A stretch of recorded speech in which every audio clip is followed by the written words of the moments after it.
Bonjour à tous, bonjour à tous, bonjour à tout le monde. Bonjour à tous. Je viens de commencer rapidement le live parce que effectivement j'ai beaucoup d'activités dans ma commune. Comme vous l'avez pu le remarquer sur ce petit bout de live que j'ai partagé, je suis déléguée des parents d'élèves. Donc, des fins d'année, nous organisons des manifestations pour les enfants, pour la commune. Participer à la vie, en tout cas, de la commune. C'est aussi une forme d'intégration, c'est une forme de participer, d'exister, de s'intégrer. C'est ça aussi l'intégration, le vivre ensemble. Quand on habite une commune, on doit s'intéresser aux activités de sa commune, de ce que la mairie organise. C'est une manière aussi d'être présent, de dire que oui, j'aime cette commune, si j'habite ici, c'est parce que j'aime la commune. Je participe aussi le mieux que je peux, en tout cas, du vivre ensemble. L'intégration aussi, c'est le vivre ensemble, c'est pour nous-mêmes, c'est pour notre bien-être. Donc vraiment, j'ai pas eu suffisamment de temps. Mon temps est très, très, très limité. Je suis très chargée, donc je suis obligée d'être un peu présente. Mélo, Mélo d'acier, salut à toi, merci. Donc j'ai été très présente un peu sur toutes les activités, je ne pourrais pas toutes. Donc le matin, je suis appelée de l'autre côté, je vais de l'autre côté, et ça, dès que je finis avec vous, c'est pour ça que j'ai mis le live à 16 h. J'ai pas eu le temps de le faire à 14 h comme d'habitude parce que j'ai beaucoup d'activités sur ma commune. Et là, quand je finis avec vous, je dois filer du côté de la mairie parce qu'il y a une activité aussi et puis il y a l'activité surtout sur la petite enfance, les enfants, les contes, l'histoire des enfants, les contes. Donc, il y a une association qui représente des contes sur ma commune. Donc, je vais aller là-bas aussi. Léa Nda, merci. Anaïs, ma sœur, je t'embrasse très, très, très fort. Merci pour le travail que tu fournis. Bisous à toi. Donc voilà, mes amis, nous allons parler de l'unité nationale. Donc l'unité nationale de notre pays, la Côte d'Ivoire. On va parler de l'unité nationale. Je pense que c'est un sujet, c'est une cause nationale. C'est une cause importante que chaque citoyen, je dis bien chaque citoyen, devrait s'approprier et militer vraiment pour que cette cause nationale, qui est l'unité nationale, qui est le cœur, qui est le destin de notre pays, la Côte d'Ivoire, que les hommes politiques, les gouvernants puissent le réussir. Cool fils de Tché. Salut à toi. Donc c'est très très important, surtout l'unité nationale, comme je le dis. Notre pays, la Côte d'Ivoire, sort de beaucoup d'années de guerre, de beaucoup de crises. La Côte d'Ivoire est une terre très fragile. La Côte d'Ivoire est une terre fragile. Les Ivoiriens sont toujours divisés, profondément divisés. Et c'est de pire en pire, c'est-à-dire on va au fur et à mesure, ils sont profondément divisés. On arrive, même des partis politiques sont divisés, tous les partis politiques sont divisés, ils sont fragilisés. Donc cette fragilité, elle est au cœur même de nos actions. Donc nos actions doivent se poser, se porter sur la cause de l'unité nationale. Sans unité, un pays est inexistant. Sans unité, la République n'existe pas. Donc notre pays doit être uni. Et l'unité, c'est aux hommes politiques, aux gouvernants, de démontrer leur capacité à unir les Ivoiriens. Donc ce chapitre est très intéressant. Je pense qu'il est temps qu'on puisse aborder ces sujets parce que ce sont des vrais enjeux des sociétés, ce sont des vraies problématiques si on ne résout pas, si on ne règle pas, qui vont détruire, déstabiliser la Côte d'Ivoire. Et il faut prendre conscience maintenant qu'il faut être des citoyens normaux, voilà, des citoyens normaux et non des militants. Parce que l'unité nationale de la Côte d'Ivoire, elle va de la crédibilité des gouvernants actuels. Qu'est-ce qu'ils ont pu faire pendant leur gouvernance? Qu'est-ce qu'ils ont pu réaliser? C'est l'unité nationale. Quand on vient sur un pays, quand on prend un pouvoir, on prend le pouvoir dans des contextes aussi difficiles comme la Côte d'Ivoire, après 2010, la crise de 2010, quand on prend le pouvoir, on doit avoir pour souci, c'est-à-dire et les gouvernants, et ceux qui accompagnent le gouvernement, le gouvernement, et les militants même de ces partis politiques doivent avoir le souci. Bonjour, Benego, Drissa Touré, La Gâchette, salut à toi, bonjour. Donc, il doit avoir vraiment le souci de construire cette unité nationale dont notre pays a besoin pour l'avenir de la Côte d'Ivoire, pour le destin de la Côte d'Ivoire. Si la Côte d'Ivoire n'est pas unie, les mois à venir, 2020 sera vraiment... la Côte d'Ivoire sera une Côte d'Ivoire défigurée à nouveau. Donc, il est important, très important, de parler de ce problème qui mine la société ivoirienne et qui fragilise de jour en jour la Côte d'Ivoire. Et comment interpeller les autorités de notre pays, comment interpeller le chef de l'État à prendre la mesure de ce problème, à prendre la mesure de la nécessité de l'unité de la Côte d'Ivoire. Et moi, en tant que citoyenne, moi je le dis, je suis une citoyenne. Je suis une citoyenne, je ne suis pas une militante de parti politique. Je n'appartiens à aucun parti politique. Je ne suis nourrie ni par un parti politique, ni personne, aucun salaire d'un parti politique. Je suis une citoyenne. Et en tant que citoyenne, il est de mon devoir de porter les sujets des sociétés. Moi, je ne suis pas là pour porter des ambitions des personnalités politiques ou des ambitions des partis politiques ou de l'idéologie des partis politiques. On se doit de porter des sujets des sociétés. Ce qui concerne la société nous touche. Les partis politiques, ils ont leur idéologie. Donc, mes amis, on va parler de l'unité nationale, de cette cause noble, qui est une cause noble, qui est une cause nationale et qui est une cause commune. Nous allons parler de ça aujourd'hui. Nous allons parler de ça aujourd'hui. Bakayoko, moi je pense qu'il est important. Vous croyez que le président de la République, le chef de l'État, je pense qu'il est très présent sur les réseaux sociaux et il suit beaucoup. Je ne rentrerai pas dans ces détails parce que je pense qu'il est important de savoir interpeller les autorités, de savoir interpeller le chef de l'État, de savoir interpeller le chef du gouvernement, les chefs d'institutions. Et c'est ce que je fais, si vous l'avez remarqué, sur ma page Facebook. J'interpelle quand je peux. Quand il y a un sujet de société, j'interpelle l'autorité qui a les compétences, a la capacité de résoudre, d'intervenir pour pouvoir apporter une solution à un sujet de société. Donc, en tant que citoyenne, il est de notre devoir de le faire ça. Voyez, l'unité d'un pays, je vais vous faire écouter une chanson, une très très belle chanson d'une chanteuse malienne qui chante super bien, qui a une voix sensuelle, très agréable, qui a une voix, mais pour moi, c'est la future diva du Mali et de l'Afrique de l'Ouest parce qu'elle a une voix sublime. Je vais vous faire écouter cette chanteuse qui chante super bien et qui parle de l'aventure, qui parle de ses enfants d'Afrique, ses garabis, ses hommes, ses femmes, ses époux qui quittent le continent pour venir chercher mieux vivre ailleurs, qui quittent le continent pour venir chercher l'espérance de vie ailleurs. Pourquoi autant d'Africains quittent le continent africain pour chercher l'espérance en Europe? Parce que dans leurs différents pays d'origine, il n'y a pas l'unité nationale.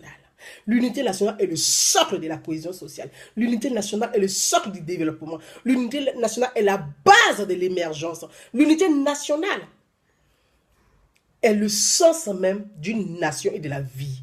Donc, ces pays africains manquent d'unité nationale. Et en tant que citoyens, si nous ne sommes pas capables d'interpeller les hommes politiques, si nous devons continuer à faire de l'idolâtrie politique, nous n'apporterons absolument rien et à nos concitoyens, et aux autorités, et à notre pays d'origine. Donc, en tant que citoyens, il est de notre devoir de jouer ce rôle de citoyenneté. Mes frères, merci Ibrahim Bamba, merci beaucoup. Donc, je voudrais partager ça avec vous et je vous fais écouter une très très très belle chanson de cette chanteuse mandingue, ma soeur Brigitte Biti. Je t'embrasse très très très fort. Merci à toi. Donc on va aborder le sujet de l'unité nationale. Pourquoi depuis l'ascension au pouvoir du président Alassane Ouattara, la Côte d'Ivoire n'est pas encore unie et que l'unité nationale n'est pas encore enclenchée dans notre pays alors que la Côte d'Ivoire est une république, est une nation qui a des textes de loi dans la constitution ivoirienne. L'unité nationale, ça veut dire la Côte d'Ivoire est une et indivisible. Voilà, donc on part en musique du côté du Mali avec une très belle chanson, Ntereni. Merci à tous qui sont connectés et qui vont partager aussi mes analyses. Merci à vous. Donc, à tout de suite, on patiente un peu en musique. Une très belle chanson de Fatoumata Diawara.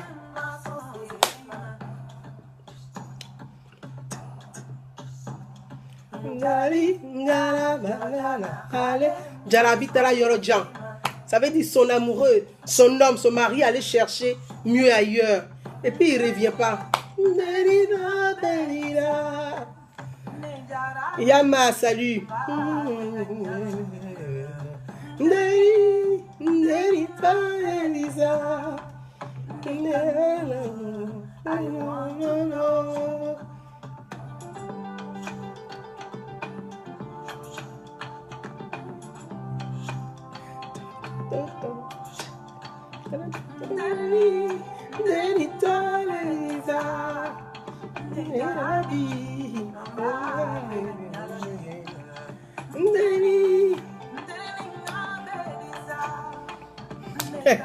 Aziz, mais le bambara est une langue commerciale.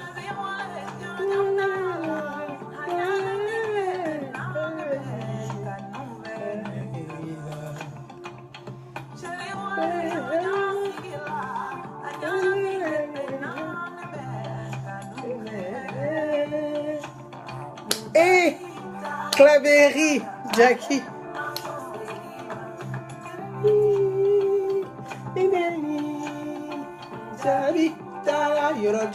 Allez, voilà, voilà.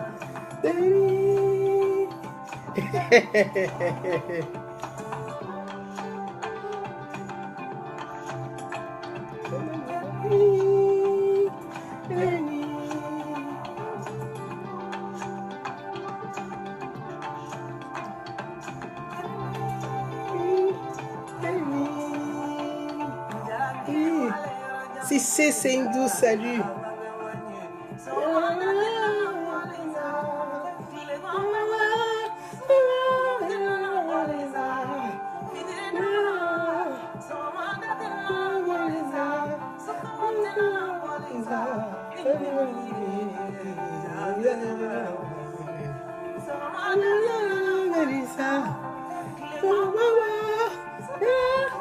Merci Aziz.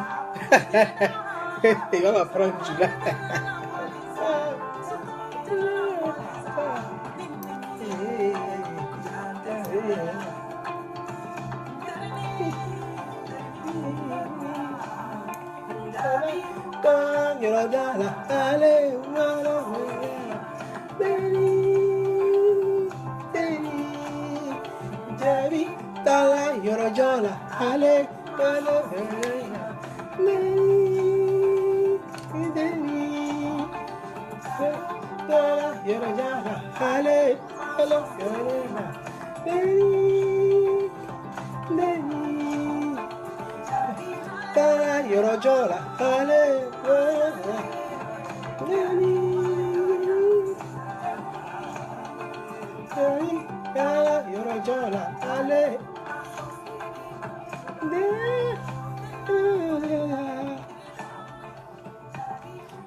Ah, merci, merci, merci, merci, merci à cette chanteuse extraordinaire. Je vous invite vraiment à l'écouter. Elle a une voix sublime, elle chante super bien, elle a une superbe voix. Allez l'écouter, elle est sur YouTube, elle s'appelle Fatoumata Diawara. Alors je l'ai découvert sur Facebook, en balade sur les réseaux sociaux, et puis j'avais besoin de culture africaine et je suis tombée sur elle. Elle a une voix qui est sublime, elle a une très belle voix, c'est une bonne chanteuse, c'est une grande chanteuse. Et je pense qu'elle risque de couronner beaucoup de divas africaines. Elle est passée même à Nice, sur les marches à Nice pour le Festival de Cannes. Elle y était, c'était la femme africaine avec l'habit africain et le foulard, et c'était Fatoumata Diawara. Donc voilà, c'est pas le sujet du jour, donc je fais un clin d'œil à tous les Maliens. Je vous embrasse et j'embrasse toutes les femmes maliennes du Mali comme d'ailleurs. Salut à toutes. Aussi, j'oublie pas les femmes ivoiriennes et les femmes de toute l'Afrique de l'Ouest. Voilà, pour ne pas faire trop de jalouses, donc j'embrasse toutes les femmes africaines. Les hommes aussi, je vous embrasse. Voilà. Donc, je voudrais, avec vous, mes amis, comme je l'ai intitulé, la Côte d'Ivoire, le destin de la Côte d'Ivoire, l'unité nationale qui est le destin de la Côte d'Ivoire, l'unité nationale qui est le destin de notre vivre ensemble, notre commun, l'unité nationale qui est le destin de l'héritage de nos enfants. Excusez-moi, parce qu'il fait très très chaud, donc voilà, avec les lumières, c'est pas évident. Un instant et je suis à vous, mes amis, pour qu'on puisse aborder ces sujets-là. Avant de commencer par l'ordre, le sujet du jour qui est l'unité nationale, je voudrais avec vous, très rapidement, évoquer, voilà, deux petits sujets qui ne sont pas à l'ordre du jour, mais je voulais rapidement revenir dessus. Je pense qu'il y a une confusion. Il y a une confusion. Donc, il y a une confusion, donc je voulais vraiment rectifier cette confusion pour qu'on puisse se comprendre, on puisse s'entendre. Par moment, les gens ne comprennent pas. Je lis des commentaires, on me dit, mais Gouza, on ne sait pas de quel côté elle est, elle n'est pas à droite, elle n'est pas à gauche, elle n'est pas au centre, on ne sait pas d'où elle est. Je ne suis nulle part, ni à gauche, ni à droite. Ni l'un, ni pour l'autre. Je suis juste une citoyenne. Et je le répète tous les jours, je suis juste une citoyenne. Je suis une femme citoyenne. J'estime et je pense que notre pays, la Côte d'Ivoire, vaut beaucoup mieux, a plus besoin des citoyens que des militants. J'estime que l'Afrique, le continent africain, a plus besoin des citoyens africains que de militants ou de dogmatiques ou d'idolâtrie de personnalités politiques ou d'idéologie religieuse même d'ailleurs. Je pense que nos continents vont beaucoup mieux. Donc, moi je crois à la citoyenneté. Parce que je suis une républicaine. Je crois à la citoyenneté. Parce que je suis une femme libre. Une femme libre, c'est celle qui n'a pas de parti politique. Une femme libre, c'est celle qui est une citoyenne. Qui aborde les sujets sans complaisance. Et je pense que ça dérange beaucoup. Mais c'est normal que ça dérange. Parce que les gens qui vous écoutent, certains arrivent viennent vous écouter avec leur idéologie. Ils veulent entendre ce qu'ils aiment. C'est pour ça qu'ils viennent vous écouter. Mais moi, je ne suis pas là pour réciter ce qui plaît aux uns ou aux autres. Je suis là pour porter un sujet. Je suis là pour analyser des sujets de société. Moi, je ne suis pas là pour faire de l'idolâtrie politique. Je ne suis pas là pour faire la répétition idéologique. Je ne suis pas là pour faire la promotion des partis politiques. Je ne suis pas là pour faire la promotion des hommes politiques. Je parle des sujets des sociétés. Donc, quand ça va dans la société, je dis oui, là, ça va dans la société. Et quand ça va, et qu'il y a une partie de la société qui est instrumentalisée politiquement, qui veut faire de la propagande, je dis non, ne faites pas de la propagande sur ce sujet parce que vous ne l'avez pas fait, parce que là, ça va mieux, ça peut apporter. Et j'ai fait mes analyses en fonction des éléments. Donc, je pense que le citoyen, c'est celui qui doit être capable d'avoir un débat soutenu, d'apporter de la contradiction, d'avoir un débat soutenu et parler de société sans faire de la propagande, sans faire de l'idolâtrie politique ou de l'idolâtrie des personnalités politiques, des personnages politiques. Donc, mes amis, je pense qu'il y a une confusion. Donc, hier, j'ai pu observer hier, un instant, j'ai pu observer hier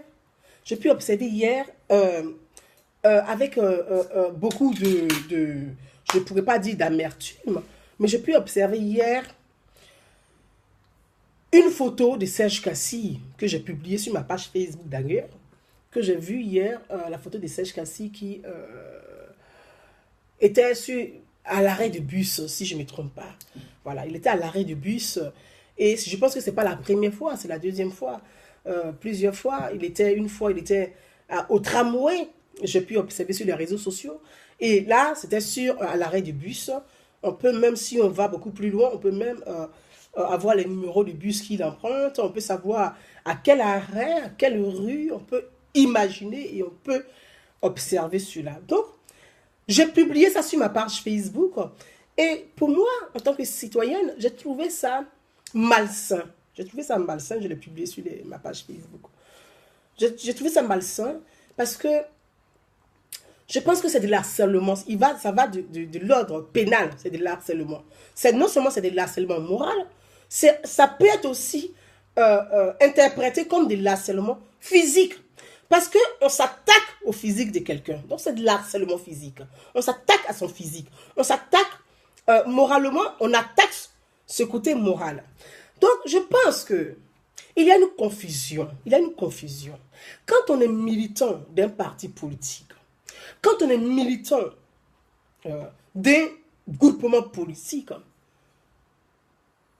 On doit convaincre les gens.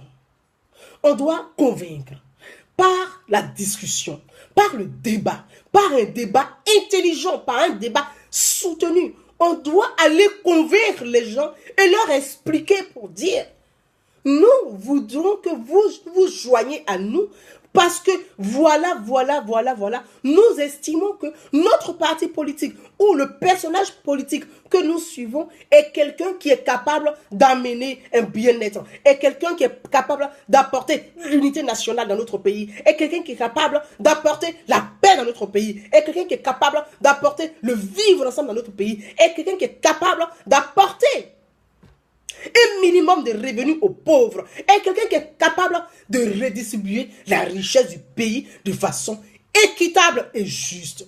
Donc quand on est militant d'un parti politique, on doit convaincre les gens. Mais vous avez une forme de militantisme qui est très sale, c'est malsain. Vous avez une forme de militantisme qui est malsain. C'est-à-dire que parce que on ne parle pas le même langage que vous, alors on est quelqu'un à abattre. Moralement, et après on passe à quoi? On passe à l'acte. Parce que l'acte suit la parole. L'acte suit la parole. Donc moi j'estime, je ne suis pas là pour défendre Serge Kassi, je l'ai dit hier, je l'ai écrit. Sincèrement, s'il y a quelqu'un à défendre, c'est pas surtout pas moi. Surtout que Serge Kassi, lui et sa bande, vous avez observé sur les réseaux sociaux le traitement qu'ils ont eu à mon égard. Ils m'ont injurié sur tous les toits. Ils m'ont dédiabolisé. Ils m'ont calomnié. Ils m'ont vilipendé. Ils m'ont caricaturé. Ils ont même annoncé que j'étais morte. Vous vous en rendez compte? Ce que la bande de Serge Kassi a fait à mon égard. Serge Kassi et sa bande. Que ce soit Serge Kassi, que ce soit celui qu'on appelle le neveu de Gbagbo aujourd'hui qui a des difficultés aujourd'hui. Comme ça me fait pareil. Moi, ça me fait de la peine. Monsieur Mamadou Diop Papi, je ne sais plus quoi.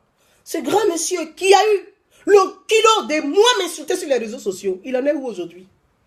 Il en est où aujourd'hui? Mes frères, moi je ne suis pas une femme rancunière. Une femme qui mène un débat de paix n'est pas une femme rancunière. Elle domine sa haine. Moi je suis une femme qui domine la colère. Je suis une femme qui domine la vengeance. Parce que j'estime que la meilleure arme, c'est le pardon. La meilleure arme, c'est le dialogue. La meilleure arme, c'est d'aller vers celui qui t'a insulté hier et de lui dire, je te pardonne. J'estime que tu n'as pas compris, peut-être. Je te pardonne. Parce que j'estime que tu ne sais pas ce que tu fais. Voyez, je ne veux pas durer sur le sujet de Serge Kassi. Ce n'est pas l'ordre du jour. Ce n'est pas l'ordre du jour. Serge Kassi n'est pas l'ordre du jour. Donc, je ne vais pas rester dessus. C'est pour vous expliquer que si vous êtes des militants de partis politiques, si vous aimez Alassane Ouattara, ayez un comportement juste. Ayez un comportement propre. Ayez un comportement de dialogue. Si vous voulez vous comporter, et si vous vous comportez comme ceux que vous avez décriés hier, alors vous êtes pire que ceux qui étaient hier. Serge Kassi, vous courez. Je ne sais pas qui habite dans le même quartier que lui. Quand il sort, vous le prenez en photo, vous mettez sur les réseaux sociaux. Quand il sort, en fait, parfois, tu regardes les Africains, ils pensent que avoir une voiture est synonyme de richesse. Dans Paris où vous habitez, là, les bourgeois sont à vélo, ils ne sont pas à voiture. L'Africain est toujours en retard sur le temps.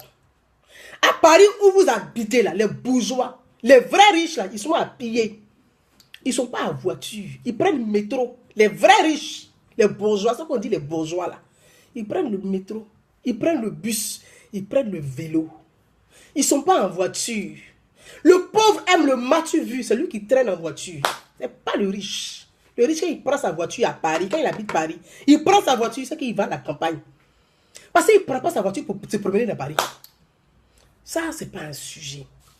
J'avais déjà fait une vidéo sur les exilés.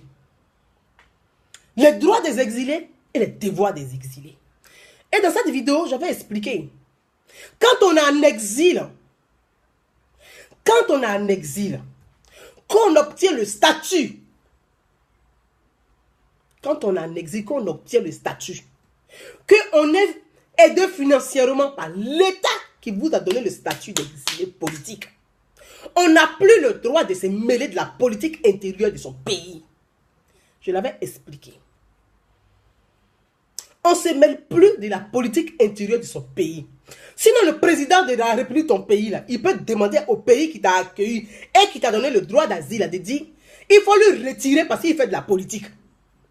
Tu es sorti de ton pays parce que tu dis que tu es pourchassé, que tu n'es pas bien. On dit d'accord, nous, notre pays, là, on t'accueille. Mais toi, tu as accueilli sur le territoire de notre pays. C'est-à-dire, la Côte d'Ivoire et la France sont des partenaires économiques, sont des partenaires stratégiques, sont des partenaires militaires. Si tu vis en France, tu dois respecter l'état de droit en Côte d'Ivoire. Surtout quand tu es un exilé politique. Parce que tu as le fait d'avoir le droit d'asile, c'est-à-dire que tu as rejeté la nationalité de ton pays d'origine. Donc, tu ne dois plus t'occuper de la politique de ton pays. Et j'avais déjà fait une vidéo dessus. Donc, je ne vais pas rester longtemps sur ce sujet-là. Quand je fais la vidéo sur ça, vous, les pro-Ouattara, vous êtes très contents. Ah oui, Gouza, c'est bien. Oui, c'est bien. Vous êtes très contents. Mais de la manière, les exilés, là, ceux qui ont les statuts, là, ils doivent respecter l'état de droit de leur pays d'origine. C'est comme ça, vous devez respecter leurs droits. Un exilé a un droit. S'il est en exil, c'est parce que, et s'il a obtenu le droit, c'est parce que on a étudié son dossier. Sa vie est en danger. On considère qu'il n'est plus ivoirien pour l'instant. Le jour qu'il va être ivoirien, il dit voilà votre carte de 10 ans, je ne veux plus, je m'en vais. Donc, en ce moment-là, l'État, on te donne ça pour te protéger. Donc, ça veut dire, le droit d'asile, c'est une protection. Donc, quelqu'un qui est protégé par l'État français, vous devez de respecter le droit français. Vous vivez en France et vous vous comportez de cette façon-là. Vous ne respectez absolument rien. Des gens comme vous, là, vous ne pouvez rien apporter à la Côte d'Ivoire. Vous ne pouvez rien apporter à la Côte d'Ivoire. Vous êtes juste des bossus. Vous traînez votre boss partout. Des Quasimodo. Vous êtes des Quasimodo.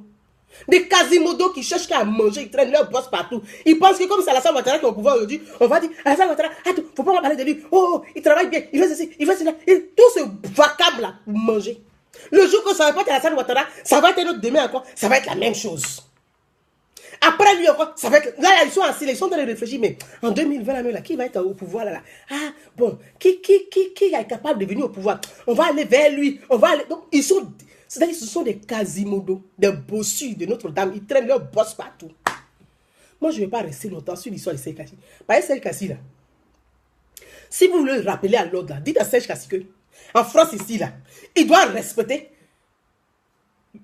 l'état des droits en Côte d'Ivoire. Si la Côte d'Ivoire a le droit de demander à la France de lui arracher ce qu'il a comme papier, parce qu'il ne respecte pas l'état des droits en Côte d'Ivoire. Et ça, c'est le droit de la Côte d'Ivoire de le faire. Donc, si vous connaissez la loi, vous devez connaître le droit, les devoirs aussi des autres.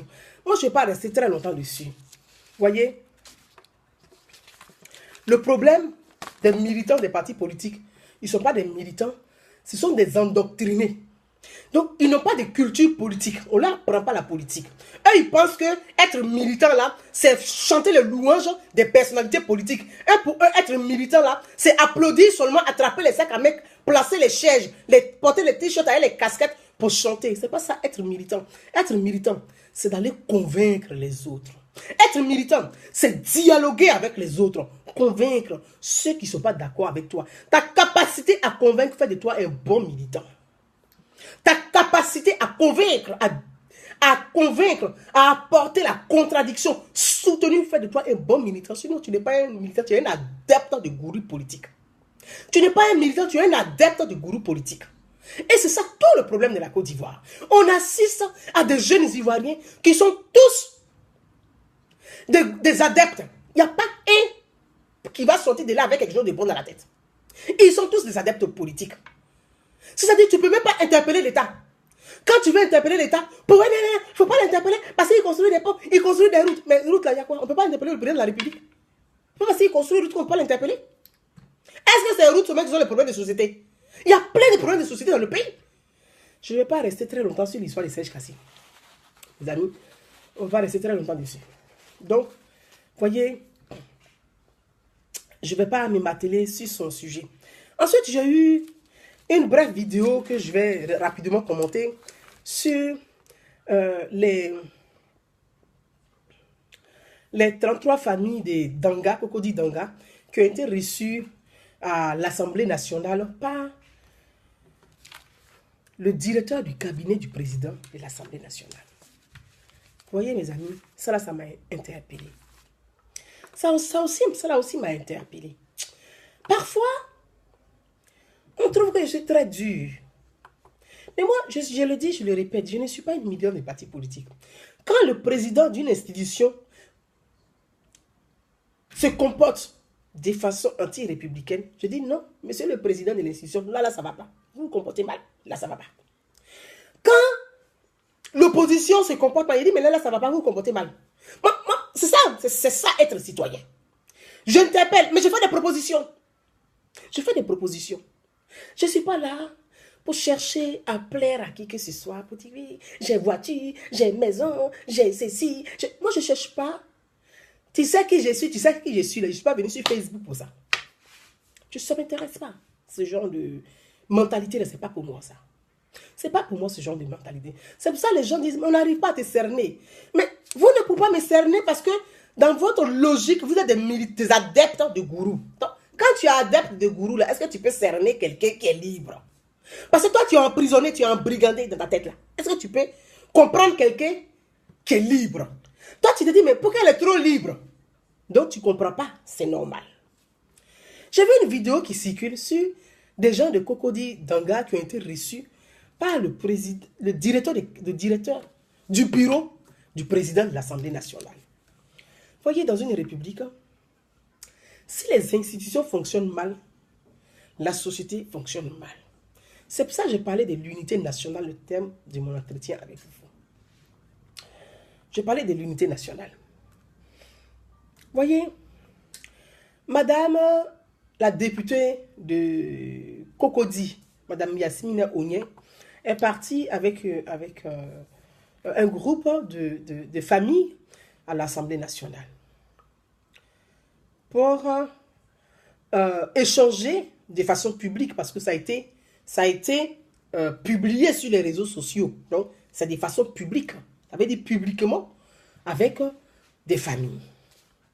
Quand dans un pays, quand on est chef d'institution, surtout l'Assemblée nationale qui régit les lois, qui discute des lois de la société, qui doit penser au bien-être constamment des citoyens.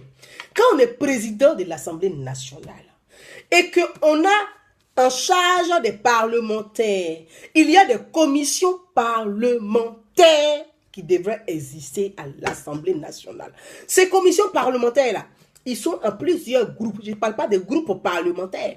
Il y a des groupes politiques qui sont à l'Assemblée nationale. Mais je parle de commissions. Donc, il y a la constitution, c'est-à-dire on constitue des commissions parlementaires. S'agissant de l'insécurité, la sécurité, il y a les commissions parlementaires qui sont là pour réfléchir comment on peut améliorer les lois sur la sécurité. S'agissant du social, il y a des commissions parlementaires qui sont là pour réfléchir comment on peut apporter un bien-être à tous les concitoyens sur le plan social. Il y a des commissions parlementaires qui sont là pour réfléchir et débattre, discuter sur comment on peut améliorer la santé de notre concitoyen. Donc, quand on est président de l'Assemblée nationale, on a ces commissions parlementaires qui sont à l'Assemblée nationale. Moi, j'ai fait une analyse la dernière fois sur l'histoire de Cocody Danga, où j'ai parlé de la situation et j'ai même interpellé le président de la République et le chef du gouvernement afin qu'ils puissent se pencher sur la difficulté que traverse la société. Mais j'ai vu certains commentaires me disant le président de la République n'est pas là pour s'occuper des gens de Cocody Danga. J'ai dit, mais faites attention. Le président de la République a prêté serment. Alassane Ouattara a prêté serment sur la constitution de la Côte d'Ivoire pour dire, je jure de prendre en charge et de m'occuper de tous mes concitoyens sans distinction, ni religieuse, ni ethnique, ni politique. Donc le président, c'est son devoir de s'occuper de tous les Ivoiriens. Sinon tu es président, pourquoi?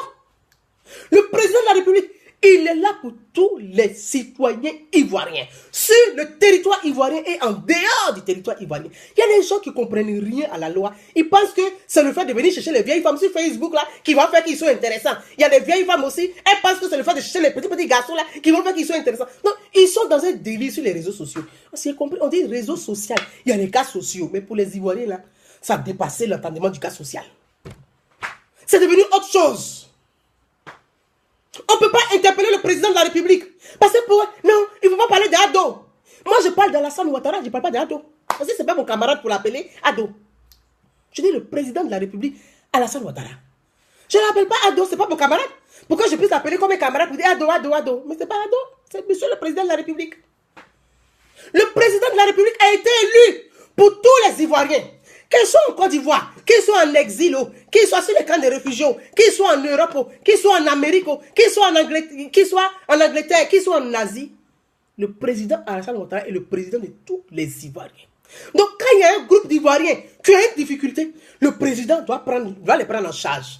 S'il a l'information, il prend ses concitoyens en charge. Il a juré sur la Constitution pour ça. Il a prêté serment pour dire, je jure de rendre tous mes compatriotes heureux. S'il y a un problème dans la société, que nous les citoyens, que vous les citoyens, entre guillemets, parce que à vous écouter, vous n'avez rien de citoyen, vous n'avez rien de républicain. Parce que quand vous parlez là, on dirait des gens qui ne comprennent rien à la loi, qui ne savent pas ce que c'est une république. Une république, c'est les institutions républicaines. Les institutions, c'est la nation. Une nation, elle est une et indivisible. C'est ce qu'on appelle l'unité nationale. L'unité nationale, c'est une et indivisible. C'est ça la nation. Et c'est ça l'unité nationale. Mais mes amis,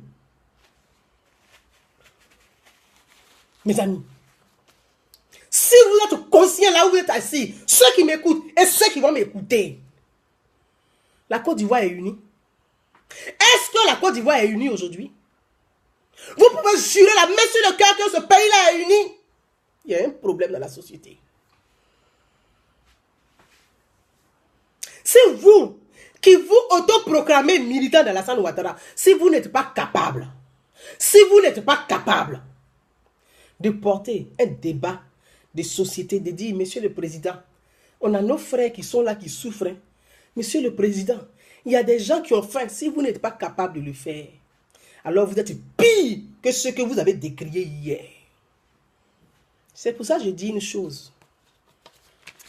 Je dis, on n'ajoute pas la misère, la misère. On n'ajoute pas la misère, la misère. C'est ce que je dis une chose. On n'ajoute pas la misère, la misère. On me dit, mais toi-même, les gens t'ont insulté et puis tu défends Serge Kassi. Je ne défends pas Serge Kassi, hein. Non. Mais pour moi, c'est des miséreux. Des gens qui ont perdu la tête, qui ne savent pas où ils vont aller. Ils n'ont même pas de boussole. Leur boussole est déréglée. Qu'est-ce que tu vas faire avec eux? Si tu veux suivre les gens dans la bêtise, alors toi-même, tu es encore plus couillon que ceux qui sont bêtes. Ma grand-mère me disait ceci. Quand tu prends ta douche, qu'un fou arrive pour tirer ta serviette, parce que quand tu te laves au village, là, tu mets paille ou bien serviette pour te laver. C'est ce qui fait la porte de la douche. Quand un fou, le fou du village arrive, qui tire la serviette là, et puis il court pour partir, toi tu es rempli de savon, tu es tout trempé, tes cheveux sont remplis de savon, de mousse de savon. Si tu sors de la douche pour poursuivre le fou, on dit, gars, dans le village, il y a plus fou que fou. Parce que toi tu es encore plus fou que le fou. Est-ce que tu vas poursuivre le fou? Quand quelqu'un n'est pas bien, qu'il fait des bêtises, il ne faut pas le suivre dans la bêtise. Mais si toi-même, tu fais la même chose que lui, tu es encore plus fou que lui. Alors, mes frères, mes soeurs, je vous dis, je suis une femme libre, une femme citoyenne. Moi, je ne suis pas là pour venir parler de, oui, comment on fait? La Côte d'Ivoire, là, comme les choses avancent, comme Alassane Ouattara, il construit des ponts, comme il fait des routes, comme il amène l'argent, comme il fait ceci, on a qu'à se taire. Mais les gens souffrent dans le pays, on va se taire pourquoi? Parce que vous, vos amis sont au pouvoir. Vous êtes en clan, donc on a qu'à se taire. Mais la Côte d'Ivoire n'est pas un clan. Si c'est pour faire gouverner un clan, là, ça veut dire quoi? La Côte d'Ivoire serait une monarchie, ce n'est pas une démocratie, ni une république. Je vous ai parlé de l'unité nationale et on va en venir. Donc, quand j'ai vu la vidéo de Yasmina Ounia avec une partie des gens, des familles de Cocody Tanga, j'ai dit c'est pas normal. Ce n'est pas au bureau du président de l'Assemblée nationale de faire une interview avec les gens pour sermonner ses amis parlementaires qui ne sont pas venus écouter les gens. Non. Ça ne se passe pas comme ça dans une institution. Quand il y a un problème de société, il y a une crise majeure, comme celle de Cocody Tanga, on demande une commission d'enquête parlementaire. On demande une commission d'enquête parlementaire. Bon, le président de l'Assemblée nationale, qui est lui tout le temps en liaison directe avec le président de la République. Parce que le président de l'Assemblée nationale, là, il ne passe même pas par le premier ministre pour discuter avec le président de la République. Parce qu'il est le président d'institution. Donc, il va voir le président de la République pour dire, ah, dans tel côté de la Côte d'Ivoire, à Cocody, il y a une crise qui est là-bas. Depuis, les gens sont dehors. Il y a des enfants qui ne vont pas à l'école. Donc, il y a des enfants au cœur de cette tragédie. Il y a des enfants qui sont dehors. Donc, le président de l'Assemblée nationale, c'est à lui d'interpeller le président de la République. Et ensuite, il va aller vers... Il y a le Sénat qui est en Côte d'Ivoire aujourd'hui. Donc, on a un président du Sénat qui est Aoussou Jano. Donc, il va aller voir son frère sénateur, son homologue sénateur. Ils vont convoquer en ce moment-là, et c'est le droit, ils vont convoquer le chef du gouvernement, qui est le premier ministre, pour dire il y a une crise là. Comment on va la régler? On met une commission en place, parce que peut-être que dans le dossier de Cocody Tanga, il n'y a pas que Cocody Tanga, il y a encore d'autres choses qui vont se passer dans le pays. Peut-être que dans ce dossier de Cocody Tanga, vraiment, il y a des failles dans le dossier. Comment on peut régler ça? Donc, on met une commission d'enquête parlementaire en place, où des parlementaires avec des experts et des représentants des familles et des représentants des psychologies qui vont venir en commission parlementaire à l'Assemblée nationale pour que la commission d'enquête parlementaire, donc à la tête de la commission, il y a un président à la tête de la commission. Et donc c'est celui-là qui va en ce moment, Danga, merci, qui va en ce moment interroger et les représentants des familles, interroger la société civile pour dire, mais quel est le regard que vous portez sur la situation dans le pays? Et c'est la société civile qui donne son regard, son analyse. Et on va interroger le directeur de la psychologie qui va être écouté. Quand on fait ça là, c'est en direct pour que tout le monde puisse entendre. C'est pas dans les couloirs. Ça, on fait ça en direct. Commission d'enquête parlementaire. Pour qu'ils puissent évaluer la situation pour pouvoir trouver une solution pour sortir de cette crise-là. Mais je ne comprends pas. Je vois le directeur du bureau des présidents de l'Assemblée nationale. Mais le directeur du bureau du président de l'Assemblée nationale, ce n'est pas à lui de faire une commission rogatoire sur ce problème. Est-ce que c'est lui qui est la commission en charge sociale à l'Assemblée nationale? Il y a une commission en charge, il y a une commission sociale à l'Assemblée nationale. Est-ce que c'est lui qui est le président de cette commission? Voyez, on fait les choses à l'envers. Et quand on parle de ça, les gens ne comprennent pas. Ils font de l'idolâtrie politique, ils ne comprennent absolument rien. Et c'est ça le problème de la Côte d'Ivoire. C'est ça le problème de la Côte d'Ivoire. Mes amis, je vous ai dit tout à l'heure, on va parler. Jolie Dao, salut à toi ma princesse. Salut à toi, merci. Je vais vous parler de l'unité nationale d'un pays. Quand un pays sort de guerre, c'est pour ça la dernière fois je l'avais dit. Je l'avais dit la dernière fois. Les gens ne comprennent pas la politique, ni la vie politique. Mais observez bien la géopolitique. Observez la politique au niveau international. Quand vous regardez, si vous êtes des vrais observateurs, si vous observez très bien la géopolitique, la politique au niveau international, vous pouvez savoir, vous pouvez déjà imaginer ce que va devenir les pays francophones Je vous dis. Hein. En 2020, là, vous pouvez imaginer dans des pays africains comment les choses vont bouger. Si vous observez bien la politique étrangère, la géopolitique, là, observez-la bien, puis analysez-la bien, vous allez comprendre beaucoup de choses dedans. Parce que vous pensez que tout est amusement. Vous pensez que tout est amusement.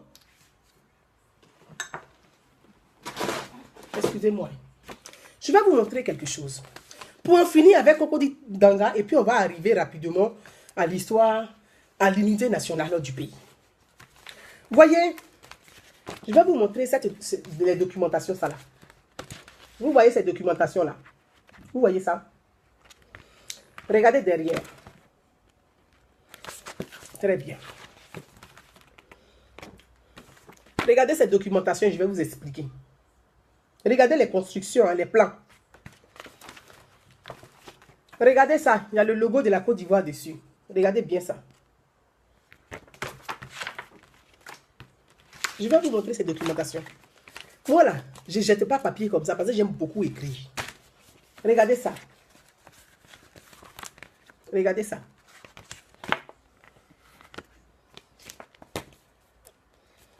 Regardez ça. Pour que ceux qui connaissent ce que ça veut dire, là, vous vous rappelez un peu. Hein. Voilà. Ceux qui savent un peu, qui ont compris, regardez les listes. Hein. Regardez les listes. Regardez la liste. Elle est remplie. Très bien. Ça, c'est la fiche d'inscription. La fiche d'inscription. C'est avec la Côte d'Ivoire. Très bien. Pour en finir avec Cocody Danga. Ça écrit, j'ai pris pour que vous lisiez, ça écrit Programme présidentiel de logements sociaux. Programme présidentiel de logements sociaux économiques, de standing et de terrains aménagés en Côte d'Ivoire. Financé par la présidence de Côte d'Ivoire en 2014. Il y a eu un forum en France, j'y étais, à l'hôtel Pullman. Du 18 au 25 octobre 2014. Ça fait combien d'années aujourd'hui? De 2014, on est en 2012, ça fait 4 ans. J'y étais et j'ai encore les documents. Vous voyez? Il y a 44. Si vous voyez bien, 44. La liste des promoteurs immobiliers. 44 promoteurs immobiliers qui ont reçu l'aide de la présidence de Côte d'Ivoire pour venir parler du programme du président de la République, programme présidentiel des logements sociaux. Programme présidentiel des logements sociaux. Très bien. J'entends des gens qui disent, on a donné 1 million aux familles, ils n'ont qu'à quitter, c'est fini. On a donné 1 million, ils n'ont qu'à partir. Les autres ont pris, ils sont partis, donc pourquoi ils sont restés? Le président de la République a mis un programme en place de logements sociaux. Ces logements sociaux-là, aujourd'hui, on peut faire un bilan. Les 44 promoteurs immobiliers là, qui ont touché l'argent de la présidence de Côte d'Ivoire et qui ont participé, vous savez combien ça coûtait l'hôtel Pullman sur les 2 jours, avec les stands et tout ça, c'est que ça coûtait à la Côte d'Ivoire. C'est pas le prix, c'est pas l'argent de la salle, c'est l'argent de tous les Ivoiriens. Donc c'est l'argent du contribuable qu'on a utilisé pour faire tout ça.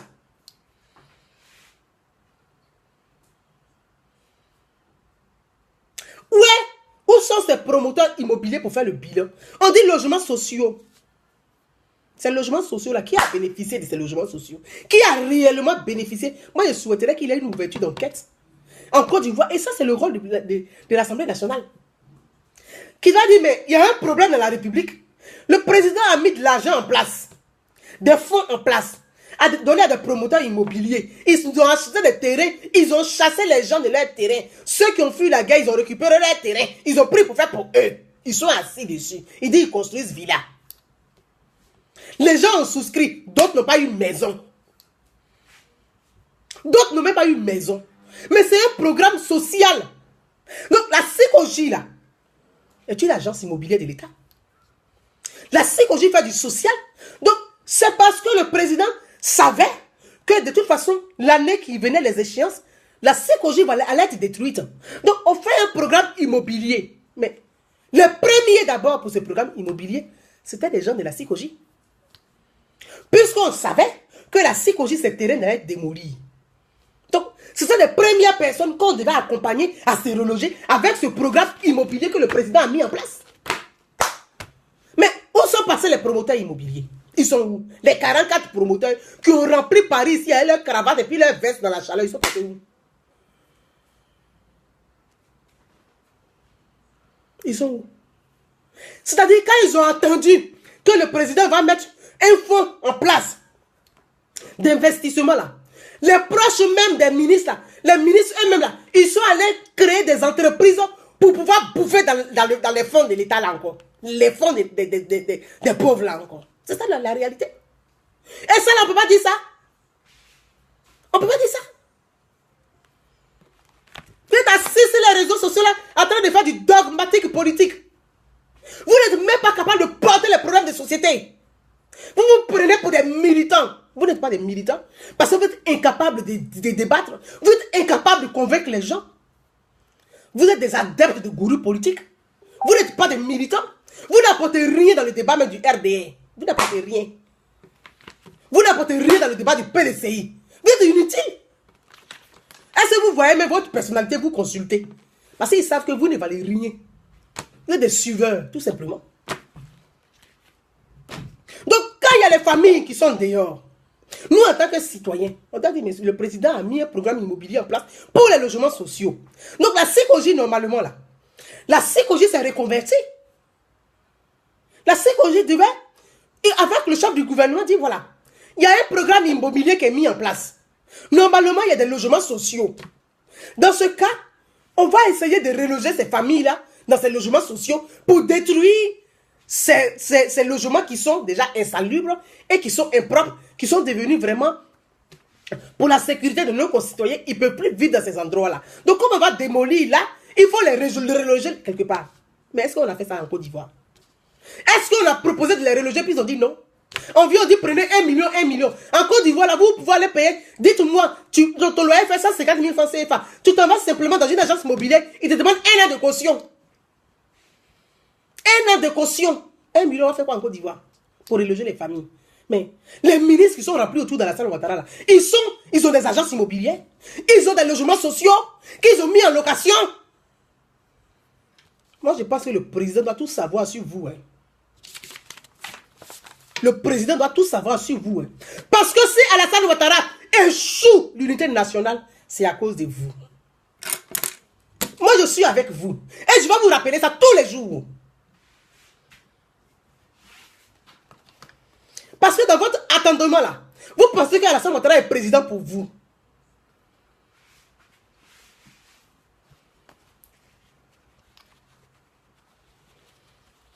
Regardez autour de vous. Hein. Regardez autour de vous et le monde bouge. Le monde bouge. Regardez autour de vous. Le monde bouge. Le monde bouge. Vous pensez que vous gouvernez en clan. Vous mangez, c'est bien. Vous partagez le contrat, c'est bien. Vous oubliez les autres, mais le monde bouge. La politique, c'est comme la roue, ça tourne comme dans le sens de l'aiguille. Ça ne reste pas sur midi seulement. Hein. Ça fait 13h, 14h, 15h, ça fait le tour. Vous êtes bloqué sur midi là. Ça va arriver sur 13h. Ah, le monde bouge. Le monde bouge. Le monde bouge. Regardez autour de vous. Il y a les gens qui ont fait le même comportement que vous. Regardez leurs suites.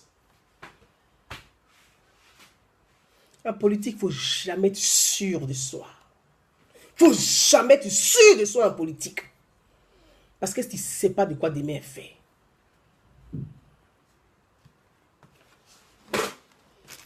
Tu ne sais pas de quoi demain est fait. Il ne faut jamais être sûr en politique. Celui qui est trop sûr en politique, il chute.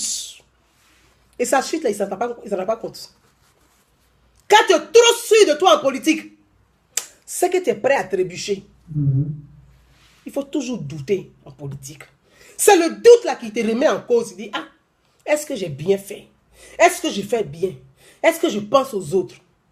Il faut souvent douter de soi pour se remettre en cause. L'unité de la Côte d'Ivoire, là, elle est importante. Vous pensez que vous êtes les seuls? C'est-à-dire que Alassane Ouattara vient au pouvoir. Il gouverne avec le RHDP, PDCI, RDR. Et vous êtes content? Pour vous, c'est normal, la Côte d'Ivoire s'arrête. Le fait même que Ouattara gouverne comment, avec les Djoula et les Baoulés, la Côte d'Ivoire va très bien. Il y a plus de 60 ethnies dans ce pays, plus de 63 ethnies. Parce que souvent, on ne cite pas les petits groupes-là qui sont collés aux ethnies reconnues. Je prends le cas comme ça, par exemple, des abeilles. Il y a des petits groupes ethniques qui sont à côté des abeilles, qui ne sont pas les abeilles, mais on les prend tous pour les abeilles. Pareil chez les Atillés. Pareil chez les Gaudiers. Pareil chez les Dida.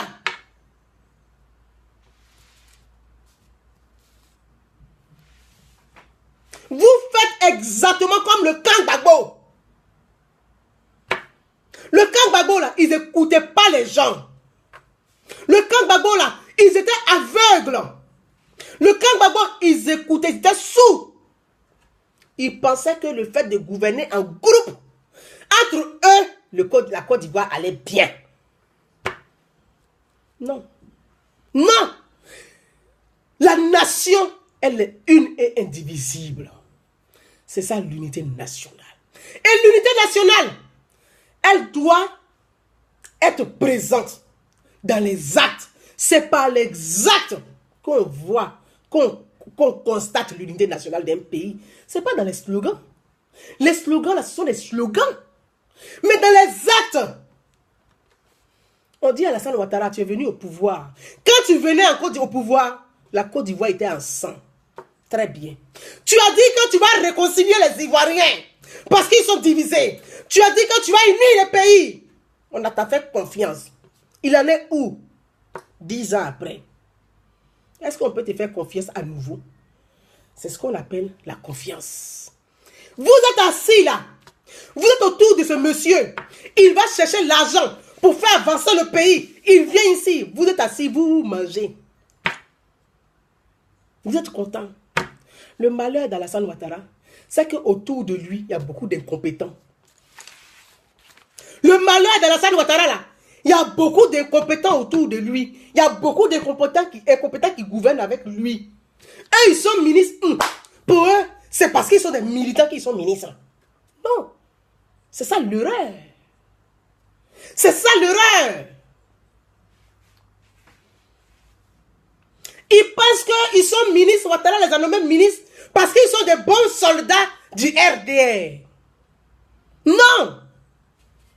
On vous a nommé ministre pour accompagner Alassane Ouattara à réussir l'unité nationale. Vous pouvez construire tout ce que vous voulez dans ce pays. Il dit, mettez climatisé au ciel. Ce qu'on attend d'Alassane Ouattara, de son mandat, de ces 2 mandats, l'unité nationale. De la manière tu es venu au pouvoir là, la Côte d'Ivoire tremblait là à feu. Est-ce que tu as éteint ce feu? Est-ce que tu as uni tes frères? Est-ce que tu as uni tes concitoyens? Est-ce que tu as uni les Ivoiriens? Est-ce que tes frères se parlent entre eux? Est-ce que tu as gouverné avec eux? Est-ce que tu as gouverné pour eux? C'est la question qu'on va poser. Et vous êtes assis là. Vous êtes content? Non, Ado est bien. Parce qu'il fait les ponts, il fait les routes. Parce que ça y est entre vous. Vous êtes en clan. La République n'est pas un clan. La République n'est pas un clan. La République est une nation. La nation n'est pas un clan.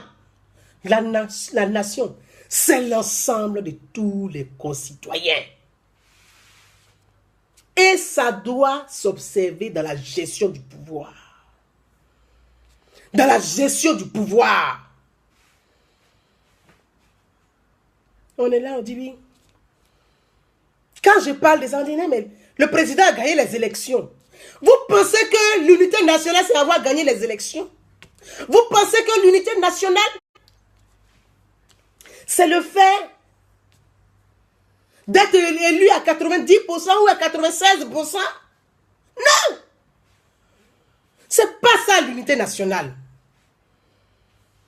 Non! L'unité nationale, c'est dans ta capacité à gouverner avec tous les concitoyens sans distinction. Ta capacité à dominer ce que tu ressens profondément et à viser l'anthropologie de ton pays. Prenez, moi je prends des cas concrets parce que je vais vous aider à vous aider. Prenez le gouvernement ivoirien, par exemple. Où est l'unité nationale dans le gouvernement ivoirien? Moi, dites-moi.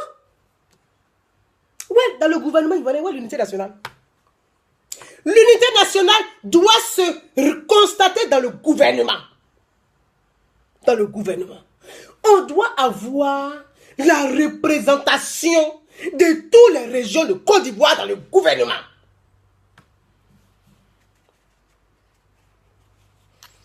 De façon proportionnelle. Ça y est où? Dites-moi, ça y est où? Est-ce que toutes les régions de Côte d'Ivoire sont représentées dans le gouvernement? Donc, dans tout ça là, il n'y a pas un même pour interpeller le président. Vous êtes tous contents. Pourvu que Baoulé et Djoula gouvernent entre eux. Ils sont contents.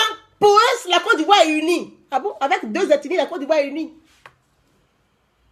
Mes frères, regardez autour de vous. L'histoire est une répétition. Regardez autour de vous. L'histoire est une répétition. Prenons l'Assemblée nationale de Côte d'Ivoire. L'unité nationale. L'Assemblée nationale est une institution avec la représentation des partis politiques. Est-ce qu'on dit débat parlementaire? Il n'y a pas de débat parlementaire en Côte d'Ivoire, étant donné que l'Assemblée nationale, elle est RHDP. Donc, quel débat vous voulez avoir puisque vous êtes dans le même parti politique? RHDP, c'est parti unique. Donc, vous êtes dans le même parti politique. Il n'y a pas de débat. Il n'y a pas de débat parlementaire. Puisque c'est entre vous. Donc, idéologiquement, là, c'est la pensée unique. Donc, il n'y a pas de débat.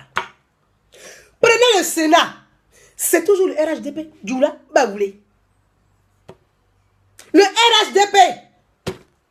Est-ce qu'il y a une unité nationale? Donc, mes frères, nous, en tant que des citoyens, on devait interpeller nos hommes politiques sur la nécessité de l'unité nationale.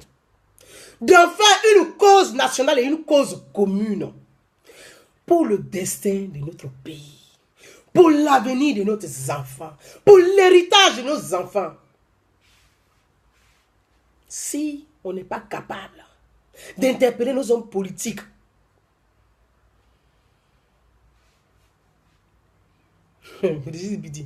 ou l'auto là c'est demi.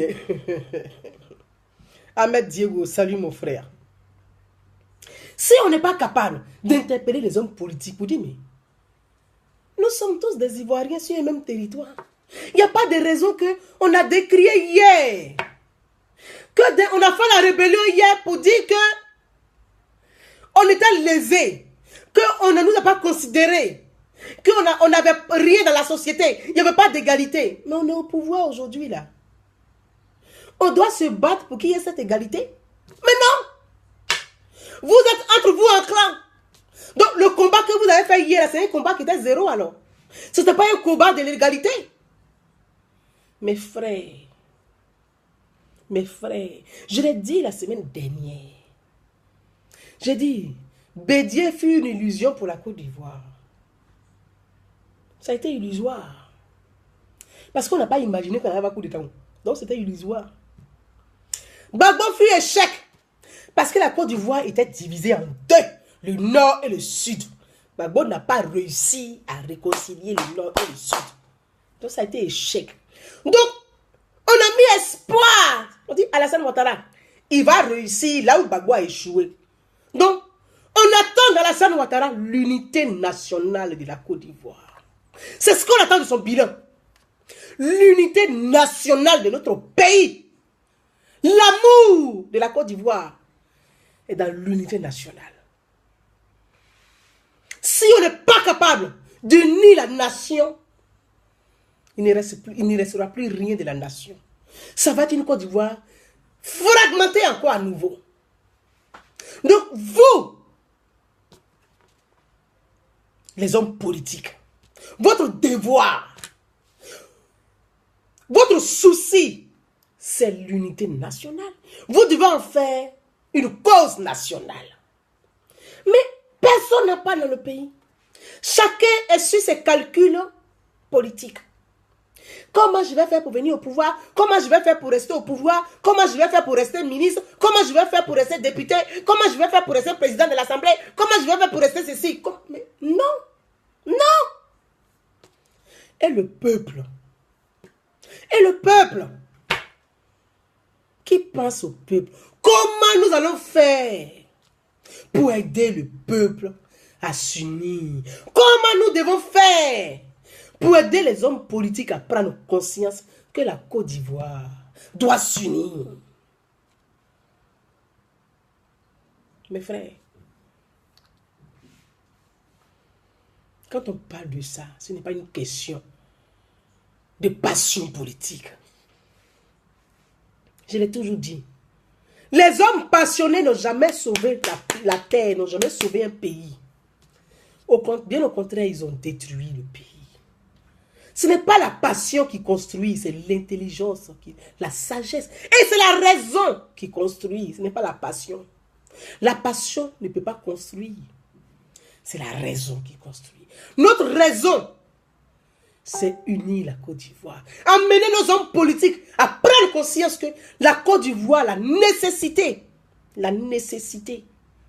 l'unité nationale est une nécessité.